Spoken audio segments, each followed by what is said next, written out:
முதல் வாசகம்.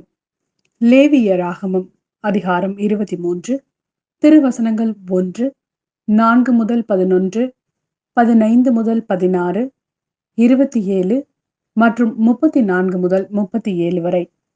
ஆண்டவர் மோசேயிடம் கூறியது: இஸ்ரேல் மக்களிடம் நீ இவ்வாறு கூறு: நீங்கள் சபையாக கூடி புனிதமாய் கடைபிடிக்க வேண்டிய ஆண்டவருக்குரிய பண்டிகை நாள்களாவன.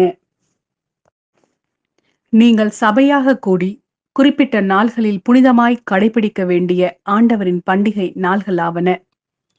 முதல் மாதம் 14ஆம் நாள் மாலையில் ஆண்டவருக்கான பாஸ்கா. அந்த மாதம் 15ஆம் நாள் ஆண்டவருக்கான புளிப்பற்ற அப்ப பண்டிகை. 7 நாள் புளிப்பற்ற அப்பங்களை உண்பீர்கள். பண்டிகையின் முதல் நாள் சபை கூடும் புனித நாள். அன்று வேலை செய்யலாகாது. 7 நாளும் ஆண்டவருக்கு எரிபலி செலுத்த வேண்டும். 7ஆம் நாள் சபை கூடும் புனித நாள். அன்று வேலை செய்யலாகாது. ஆண்டவர் மோசேயிடம் கூறியது: இஸ்ரேல் மக்களிடம் நீ சொல்ல வேண்டியது: நான் உங்களுக்கு கொடுக்கும் நாட்டில் நீங்கள் வந்து அறுவடை செய்யும் போது அறுவடையின் முதல் விளைச்சலான ஒரு கதிர்கட்டினை குருவிடம் கொண்டு வர வேண்டும். உங்கள் சார்பாக ஏற்கத்தக்கதாக குரு அந்த தானிய கதிர்கட்டினை ஓய்வு நாளுக்கு பின்வரும் அடுத்த நாளில் ஆண்டவரின் திருமுன் ஆரத்தி பலியாக்குவார். ஆரத்தி பலியாக கதிர்கட்டினை கொண்டு வந்த ஓய்வு நாளின் மறுநாளிலிருந்து 7 வாரங்களை கணக்கிடவும். 7ஆம் ஓய்வு நாளுக்கு மறுநாளான 50ஆம் நாளில் ஆண்டவருக்கு புது உணவு படையலை செலுத்துங்கள். அந்த 7ஆம் மாதம் 10ஆம் நாள் பாவ கழுவாய் நாள், புனித சபை கூடும் நாள். அன்று நீங்கள் உங்களையே தாழ்த்தி கொண்டு ஆண்டவருக்கு எரிபலி செலுத்த வேண்டும்.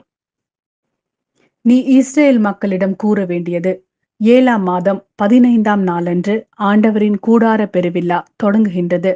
அது 7 நாள்கள் தொடரும். முதல் நாள் திருப்பேரவை கூடும் நாள். அன்று எத்தகைய வேலையும் செய்ய வேண்டாம்.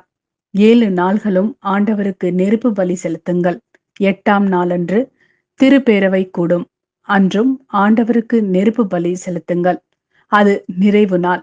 அன்று எத்தகைய வேலையும் செய்யலாகாது. ஓய்வு நாளில் ஆண்டவருக்கு செலுத்தும் காணிக்கைகள், நேரிச்சைகள், தன்னார்வ பலிகள் தவிர அந்தந்த நாள்களுக்கு ஏற்ப எரிபலி, உணவு படையல், இரத்த பலி, நீர்ம படையல் முதலிய பலிகளை செலுத்தத்தக்கதாகவும் சபையாய் கூடி அந்த நாளை புனிதமாய் கடைபிடியுங்கள். இவையே நீங்கள் கொண்டாட வேண்டிய விழாக்கள்.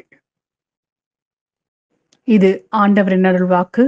இறைவா, உமக்கு நன்றி. மத்தேயு எழுதிய நற்செய்தி அதிகாரம் 13, திருவசனங்கள் 54 முதல் 58 வரை.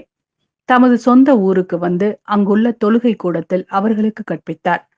அதை கேட்டவர்கள் வியப்பில் ஆழ்ந்தார்கள். அவர்கள் எங்கிருந்து இந்த ஞானம் இவருக்கு வந்தது? எப்படி இந்த வல்ல செயல்களை செய்கிறார்? இவர் தச்சருடைய மகன் அல்லவா? இவருடைய தாய் மரியா என்பவர்தானே? யாக்கோப்பு, யோசேப்பு, சீமோன், யூதா ஆகியோரின் இவருடைய சகோதரர் அல்லவா?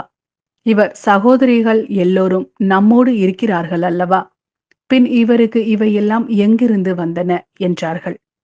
இவ்வாறு அவரை ஏற்றுக்கொள்ள அவர்கள் தயங்கினார்கள். இயேசு அவர்களிடம், தம் சொந்த ஊரிலும் வீட்டிலும் தவிர மற்ற எங்கும் இறைவாக்கினர் மதிப்பு பெறுவர் என்றார். அவர்களுக்கு நம்பிக்கை இல்லாததால் அவர் அங்கு பல வல்ல செயல்களை செய்யவில்லை.